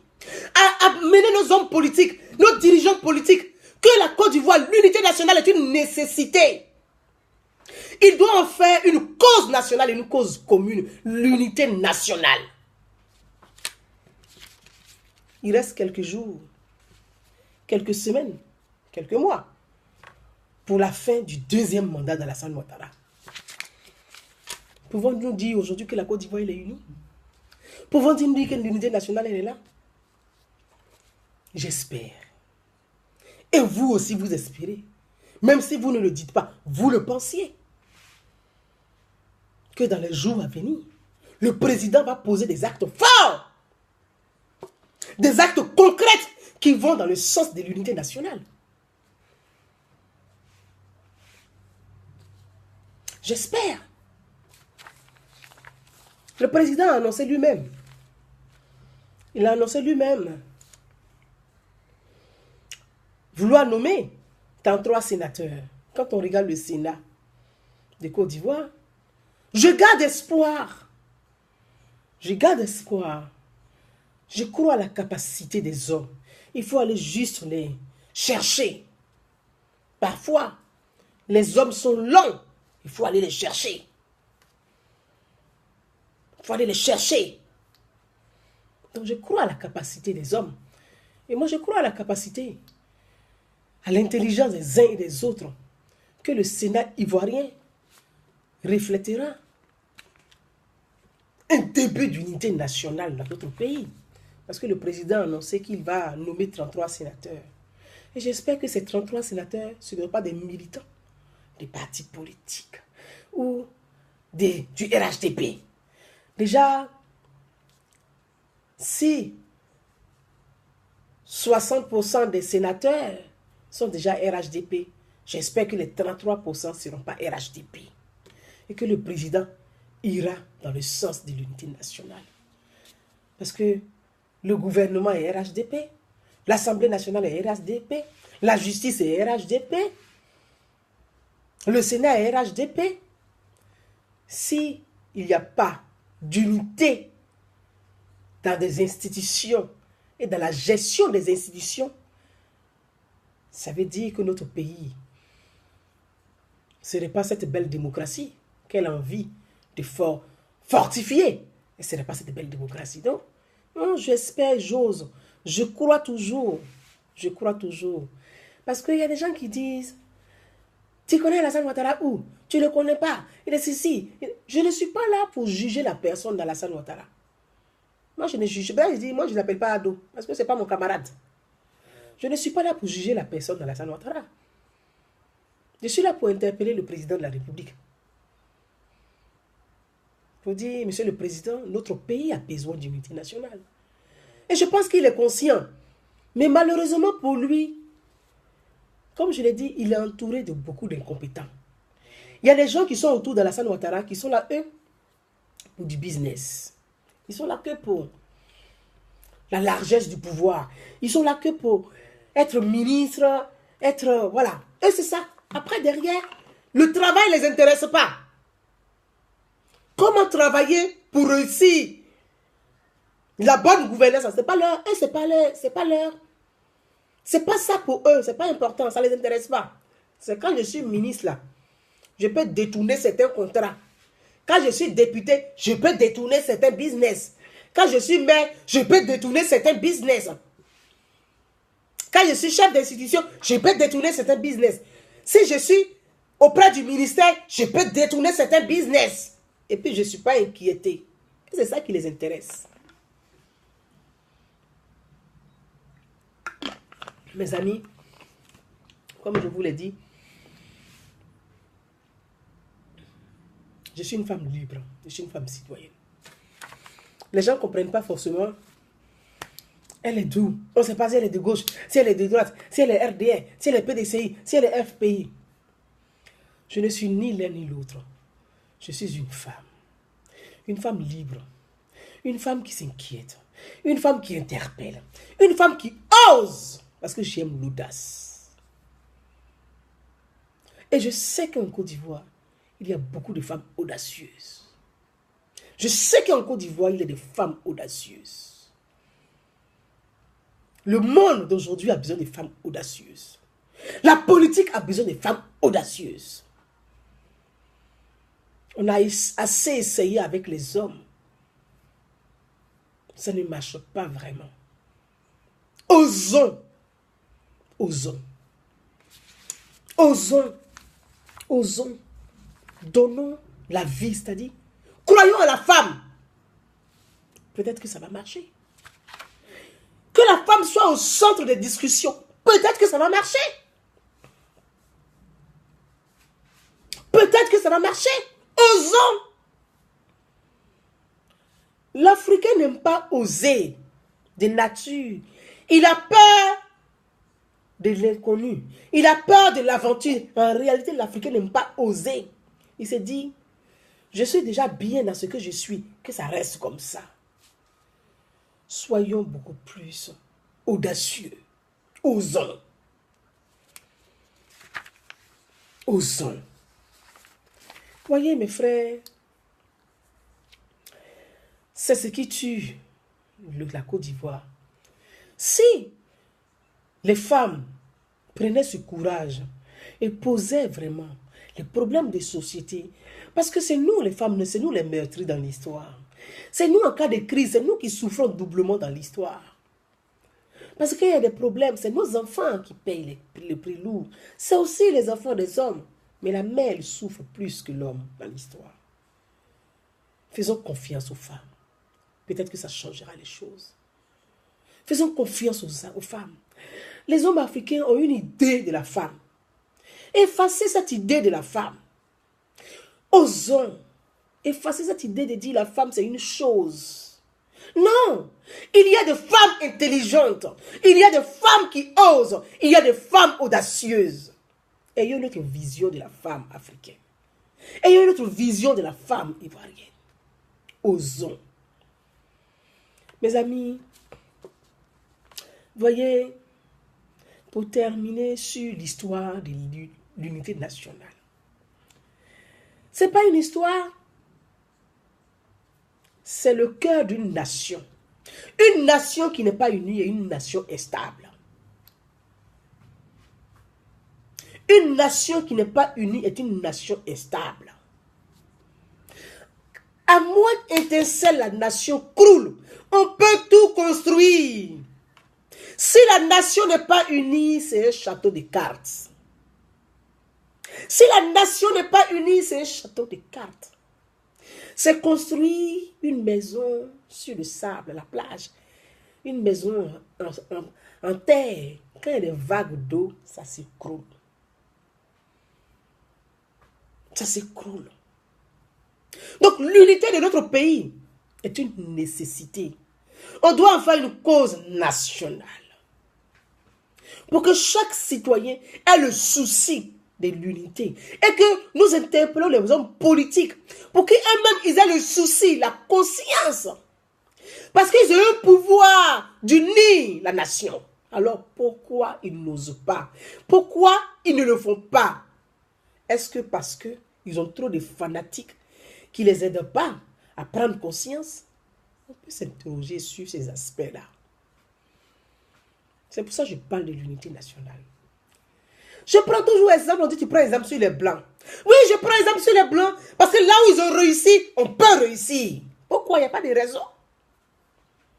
Il n'y a pas de raison que là où le Blanc a réussi, nous ne pouvons pas réussir là. Qu'est-ce qu'ils ont de mieux que nous et puis ils réussissent et puis nous ne pouvons pas réussir?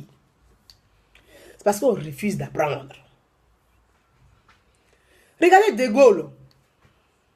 Le grand De Gaulle, le libérateur. Paris libéré. Mais De Gaulle a gouverné dans l'unité nationale. Son premier ministre, c'était qui? C'était Pompidou. Pompidou, c'était un banquier de Rothschild. Ce n'est pas un homme de droite.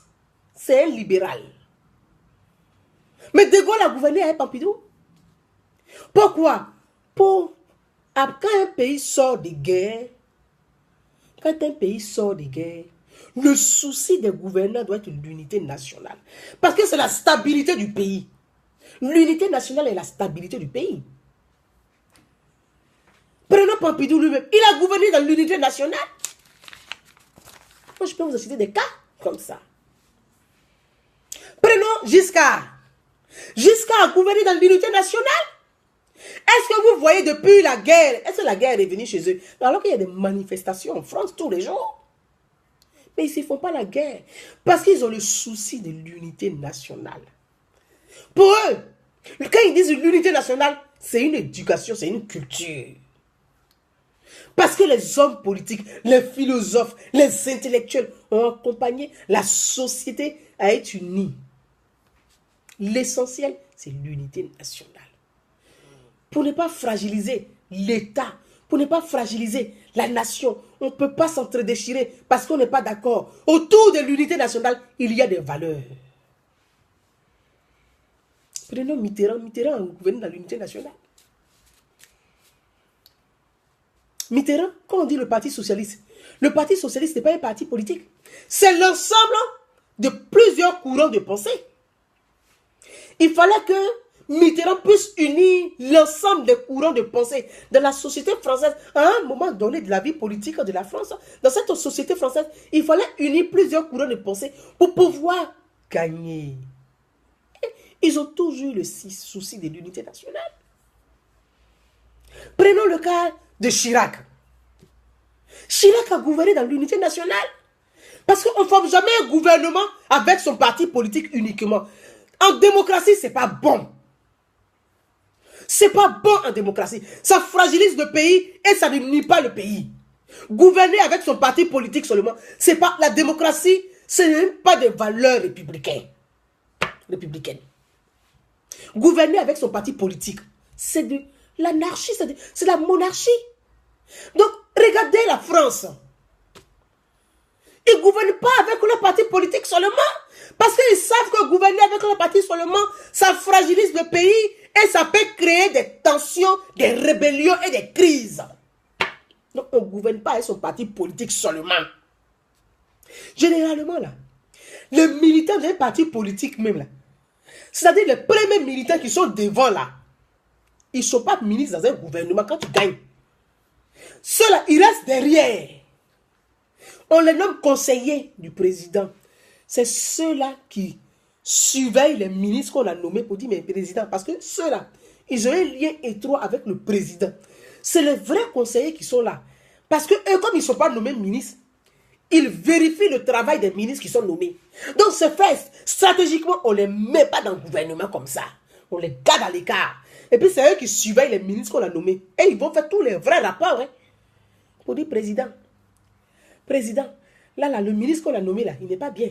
Voilà ce qu'il a fait. Le budget que tu avais donné, là, il n'a pas bien travaillé. Parce qu'on ne l'a pas nommé. Donc, lui, là, il cherche à te contrôler. Ce sont les vrais contrôleurs de l'État qui sont là. C'est pour ça que quand on gagne l'élection, les amis de combat de premier rang, on ne les met pas dans le gouvernement.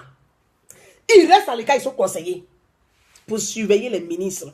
Leur travail, si c'est bien fait ou pas. En Afrique, eux, ils pensent que quand tu es venu au pouvoir, tu as gagné le pouvoir, tu es RDR, tu viens bourou, avec tous les cadres du RDR pour être dans le gouvernement. Mais qui va surveiller qui? C'est pas possible. Quand tu es FPI, tu viens bourou avec tous les cadres du FPI. Tu es PDCI, tu viens bourou avec tous les cadres du PDCI. Mais qui va surveiller? Ça veut dire que c'est pas normal. Ça, prenons le cas de Nicolas Sarkozy. Nicolas Sarkozy a gouverné avec qui? Il a gouverné dans l'unité nationale. Il a gagné, et pourtant il a gagné les élections. Et tous, ils ont gagné les élections. C'est pas parce que tu as gagné les élections que tu dois gouverner avec ton clan seulement. Non, c'est pas ça la démocratie. La démocratie, c'est l'unité, la base, elle est sur l'unité nationale.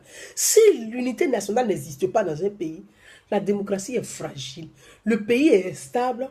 Le dialogue n'avance pas. La cohésion sociale ne marche pas. Mais ça va marcher comment? Puisque tu gouvernes avec ton clan. Mes frères, il y a beaucoup d'exemples. Prenez le cas de François Hollande. Il a gouverné. Est-ce que François, il a gouverné avec dans l'unité nationale? Prenez Macron, on ne parle même pas. Macron a gouverné il gouverne dans l'unité nationale. Donc, quand on est dans un pays, les observateurs internationaux, ils regardent tout ça. Ce sont des éléments qu'ils prennent. Mais ils ne vont pas vous dire. Parce qu'ils font beaucoup de signaux. Beaucoup de signaux. Et quand ils voient que tu ne prends pas en compte ça, ils disent, ok, il n'y a pas de problème. De la manière que tu es venu au pouvoir là, ils préparent. Il y a quelqu'un qui va descendre comme ça là-bas. Tu vas faire comment? Il ne faut pas être sûr en politique. Il ne faut pas être sûr en politique. Un matin, tu ne sais même pas, tu te réveilles même, on dit, monsieur le ministre, on dit, oui, on dit, non, mais on dit que tout est barré. Tu dis, mais comment ça, tout est barré? Quand tu appelles tes collègues, leur téléphone ne marche plus. Tu es étonné. Mais tu es étonné pourquoi? Tu savais que ça allait arriver. Puisqu'on tire la sonnette d'alarme pour dire, ça ne va pas. Ça ne va pas. Et puis tu dis que ça va. Mais le matin, là, tu es étonné. Oh. Tu dis comment? On dit non, hein? Tous les gens des campagnes sont remontés, ils sont remplis de tout. Abigué est rempli de campagnards. Tu dis, mais ils ont marché, comment pour arriver? Hein? Tu ne savais pas? On t'a appelé, on t'a dit, on t'a alerté. Tu n'as pas écouté, oh. Mes frères, les exemples sont nombreux autour de nous. Les exemples sont nombreux autour de nous. Je ne rentre pas dans les détails, mais je vous dis, je tire la sonnette d'alarme. L'unité nationale de la Côte d'Ivoire est une nécessité. Vous pensez que tout est acquis? Non, oui. En politique, rien n'est acquis. En politique, rien n'est acquis. Sinon, Blaise Compaoré ne serait pas assis à Abidjan aujourd'hui. En politique, rien n'est acquis. Blaise Compaoré est assis à Abidjan aujourd'hui. Qui aurait imaginé que Blaise Compaoré peut s'asseoir à Abidjan? La plus grosse des humiliations dans la vie du peuple burkinabé. Ce n'est même pas question de Blaise Compaoré. Un président de la République qui a fait 27 ans de pouvoir. Je ne sais pas si vous vous en rendez compte. Du jour au lendemain, il est devenu réfugié. Vous vous en rendez compte? Rien n'est acquis en politique. Rien n'est acquis. C'est pour ça il faut avoir des doutes de temps en temps pour se remettre en cause en politique. Quand tu as le pouvoir, il faut avoir des doutes pour se remettre, pour dire, le fait de douter un peu là, ça te fait redescendre sur terre. Vous dites, hé, moi là, il plane trop, hein. Il a redescendre un peu, il a pris trop. Je vais descendre un peu. Il ne faut pas y me casser la gueule. Qui aurait imaginé? Blaise Compaoré, le beau Blaise. Qui aurait imaginé 27 années de pouvoir? On peut dire tout ce qu'on veut de Blaise, mais il a apporté une certaine stabilité à son pays. Il a apporté quand même un développement au Burkina Faso. Mais qui aurait imaginé? Les gens disaient, les Burkinabés ont fait une révolution. Les Burkinabés. Vous pensez que c'est le peuple qui peut dégager Blaise Compaoré de là où il était? Rien n'est acquis en politique.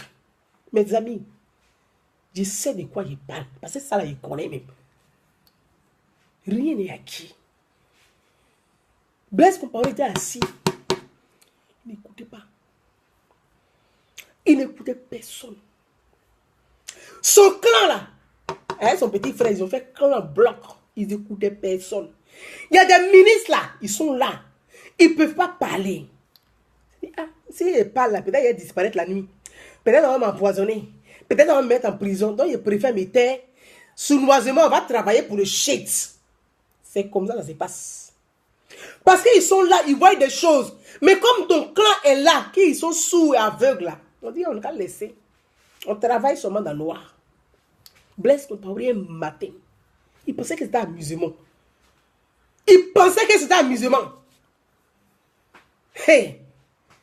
Jean-Yves Le Drian, le ministre des Affaires étrangères françaises, sous Hollande, il était au Burkina Faso.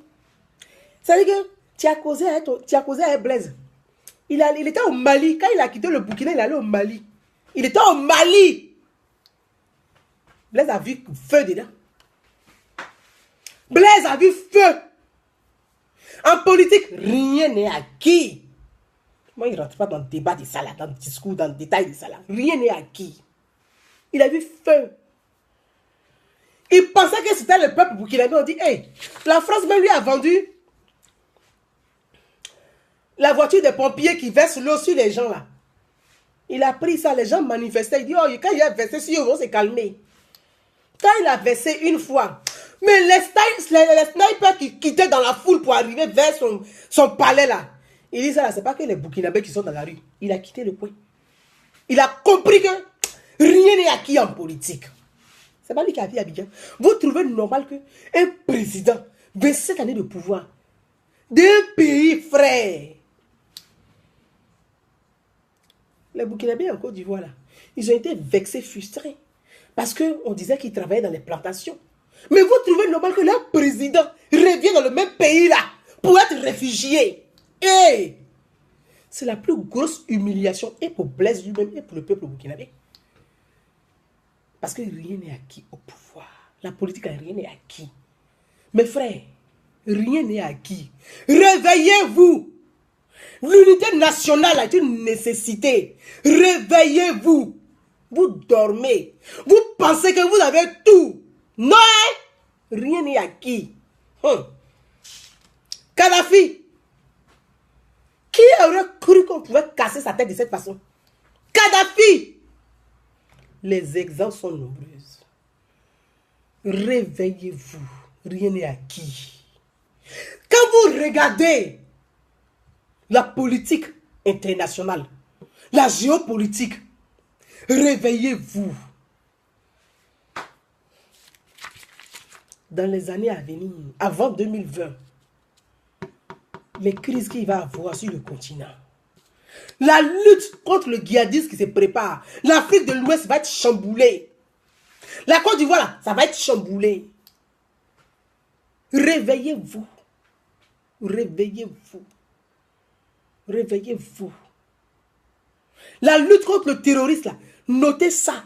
Vous a dit la lutte contre le terrorisme. La Côte d'Ivoire, le pays où on estime qu'il y a des nids de terrorisme, il y a des nids de djihadisme, il y a des nids de wahhabi. C'est noté. La Côte d'Ivoire fait partie des listes où on dit il y a des nids un peu partout. Réveillez-vous. L'unité nationale, là. Nous, là, on ne connaît pas guerre des religions. En Côte d'Ivoire, on ne connaît pas guerre des religions. Et on ne veut même pas ça dans le pays même. Réveillez-vous et prenez conscience. Et prenez conscience que la Côte d'Ivoire est un pays laïque. La Côte d'Ivoire est un pays laïque. Il faudrait que ça soit ancré dans la tête des citoyens et des hommes politiques. La Côte d'Ivoire est un pays laïque. Réveillez-vous. Je vois souvent ici, on prend le président, il est à la mosquée, on fait ceci. Le président n'a pas besoin de ça. Ouattara n'a pas besoin de ça. Il ne vous a pas demandé tout ça là. Il dit travailler. Il ne vous a pas demandé tout ça. Réveillez-vous, la Côte d'Ivoire est un pays laïque. Votre truc, guerre de religion, on ne veut pas ça dans le pays. La Côte d'Ivoire est un pays laïque. Avec Gbagbo là, On a vu les pasteurs qui nous ont grossi la tête. Hein, Ouattara, là, ne venez pas nous amener les imams qui vont nous grossir aussi la tête. On n'a pas besoin de tout ça dans la Côte d'Ivoire. La Côte d'Ivoire est un pays laïque. On n'a pas besoin des hommes politiques qui font passer leur religion avant la République. On n'a pas besoin de ça. Et vous ne vous en rendez pas compte. Tu regardes jusqu'à tu es obligé de faire vidéo pour vous interpeller. Réveillez-vous. L'unité du pays là. La Côte d'Ivoire est un pays laïque. La Côte d'Ivoire doit s'unir. On doit reconstruire la Côte d'Ivoire. L'unité nationale est une nécessité primordiale. Voilà les 4 choses, les 4 piliers pour le destin de notre pays.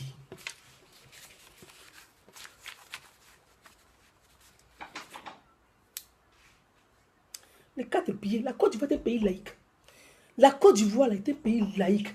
La Côte d'Ivoire est un pays laïque. La Côte d'Ivoire a pour nécessité de reconstruire les Ivoiriens.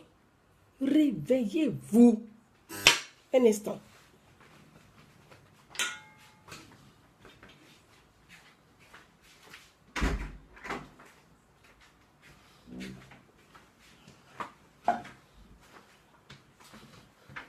Je vous parle de ça parce que je vous ai parlé de la géopolitique. La géopolitique justifie toujours ses actions.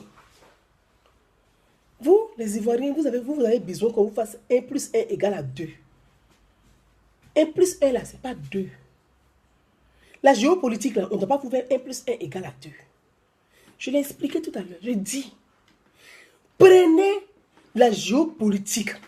Notre pays, la Côte d'Ivoire là, ça est sur liste. Le président de la République, c'est ça. Allez-y chercher, demandez à vos amis qui sont ministres, qui sont près des ministres là. Ils n'ont qu'à vous donner les lettres diplomatiques, les courriers diplomatiques. Ils n'ont qu'à vous faire, parce que normalement, ils reçoivent ça. Vous allez comprendre ce qu'il y a dedans. On pense qu'on est dans l'amusement. On n'est pas dans l'amusement. En tant que citoyen là, nous devons prôner la laïcité de notre pays. La Côte d'Ivoire est un pays laïque. Notre pays a besoin d'unité. Oui, c'est vrai. Nous sortons des guerres. Nous sortons des crises. Donc nous devons bâtir cette cohésion sur l'unité nationale. Et l'unité nationale doit être une cause nationale et une cause commune. Nous devons avoir ce souci en permanence. Si nous réussissons à avoir ce souci, on va bâtir une nation forte. On va éviter des crises à venir. Parce qu'il y a des choses qui vont se déclencher sur le continent. Et si on n'est pas unis, on va s'entre-déchirer. Non seulement sur le plan politique, sur le plan religieux. Notre pays, la Côte d'Ivoire, n'a pas besoin de ça. Notre pays n'a pas besoin de ça. Nous, on n'a pas besoin de ça. Donc, il faudrait qu'on soit consciencieux et qu'on ait ce souci à l'esprit. Ce souci dans lequel on a à l'esprit. Moi, quand je dis, moi, je crois à un être suprême. Et je sais, je n'aime pas même déjà les hommes politiques qui aiment tout le temps parler, que Dieu vous bénisse, que Dieu vous bénisse. Et moi, pour moi, je dis non, tu es un homme politique. Si c'est pour venir nous faire le truc des pasteurs, c'est pas la peine. C'est pas la peine. Parce que c'est pas la peine. Si c'est pour qu'un homme politique va nous parler que Dieu vous bénisse, que Dieu vous bénisse, que Dieu vous bénisse, mon ami, c'est que dimanche, on va à l'église. On n'a pas besoin des programmes de Dieu vous bénisse. C'est exactement pareil pour les hommes politiques qui sont là, qui pensent que vous êtes là, et le président, il est allé à la mosquée, il a attrapé un Coran, il a fait ceci. Mais les hommes politiques, les gouvernants sont laïcs. Leur confession religieuse, c'est personnel. Ce n'est pas public. On n'a pas besoin de ça. Donc, vous ne vous en rendez pas compte. Alors qu'il y a des enjeux. Il y a des enjeux. Ces enjeux-là, vous êtes tellement focalisés à regarder tous les jours RTI, que vous ne voyez pas le monde. Ouvrez les yeux. Écoutez, réveillez-vous pour comprendre les enjeux. Comprenez les enjeux. Les enjeux sur le continent, ça va être chaud. Donc nous les citoyens là, on doit toujours avoir le souci. Et on doit interpeller nos hommes politiques pour dire non, attention. Notre pays, la Côte d'Ivoire est un pays laïque. La Côte d'Ivoire est un pays laïque. La Côte d'Ivoire est un pays laïque. Nous n'avons pas besoin des personnalités politiques religieuses. Ça ne nous intéresse pas. La Côte d'Ivoire est un pays laïque parce qu'elle ne gouverne pas sur ni le Coran, ni la Bible. La Côte d'Ivoire gouverne sur les institutions, sur la Constitution. Donc, restons dans ces valeurs républicaines. Restons dans ces valeurs républicaines. Et c'est à nous d'interpeller nos hommes politiques. Parce que les crises, les enjeux à venir, si on n'est pas capable de prôner la laïcité, si on n'est pas capable de prôner la laïcité, si on n'est pas capable de prôner la laïcité, la Côte d'Ivoire va partir en feu. Mes frères,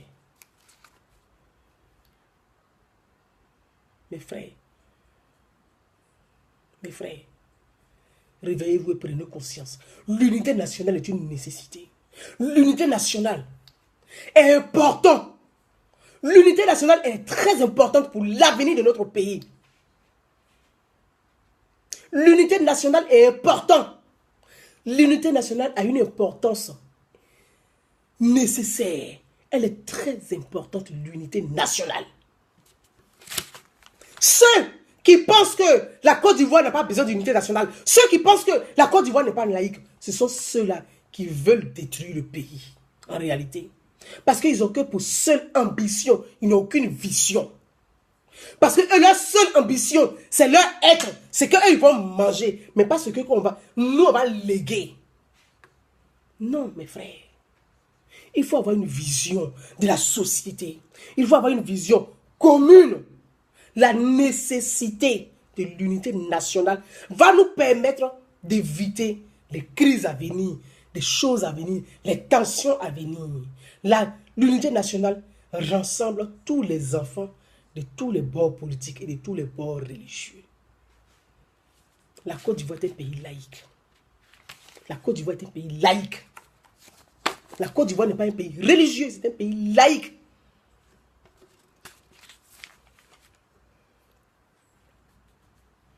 La Côte d'Ivoire est un pays laïque.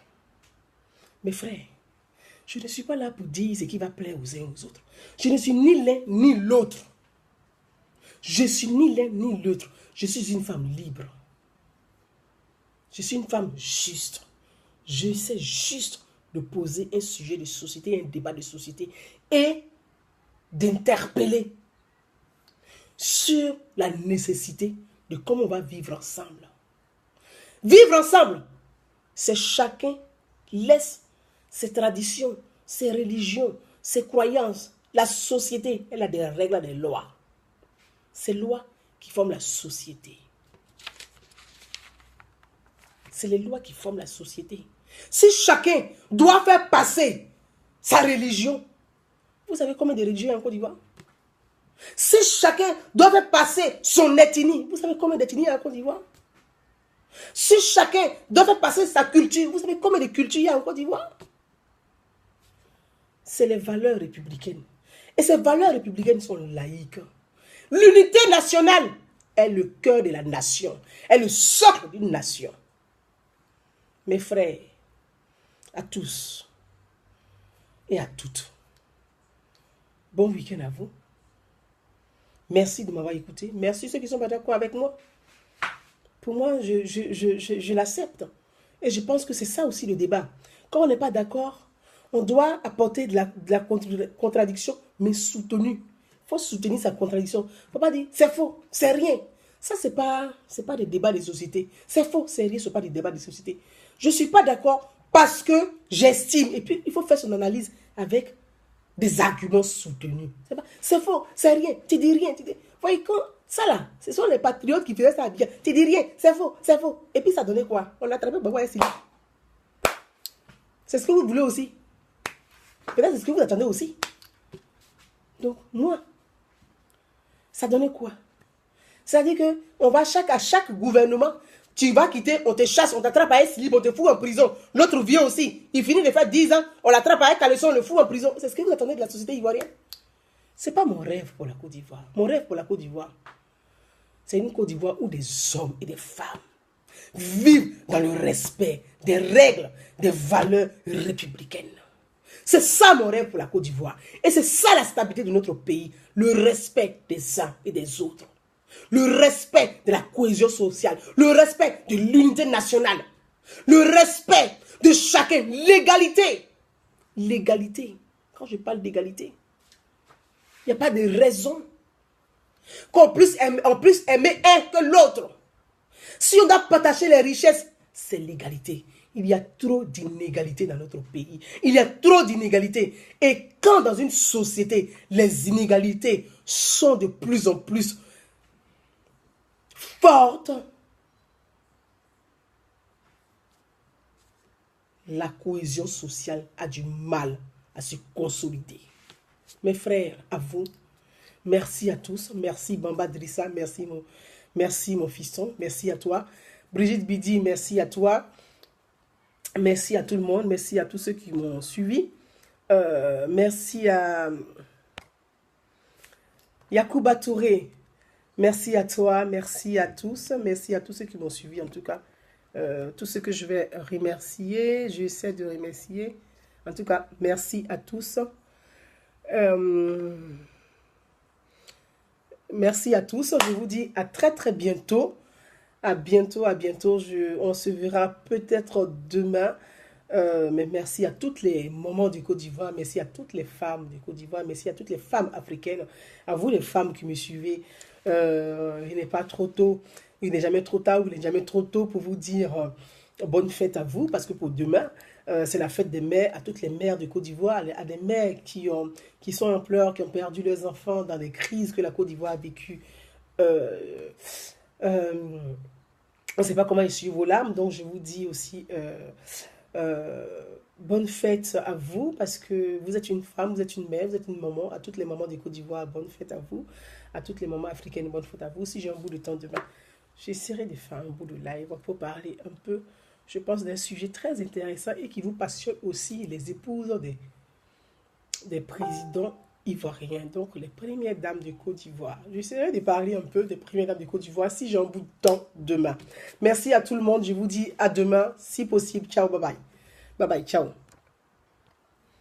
Rita, salut à toi. Bye bye. Donc, je vous dis à toutes les mères du Côte d'Ivoire, je essaie de vous dire au revoir. Bye bye.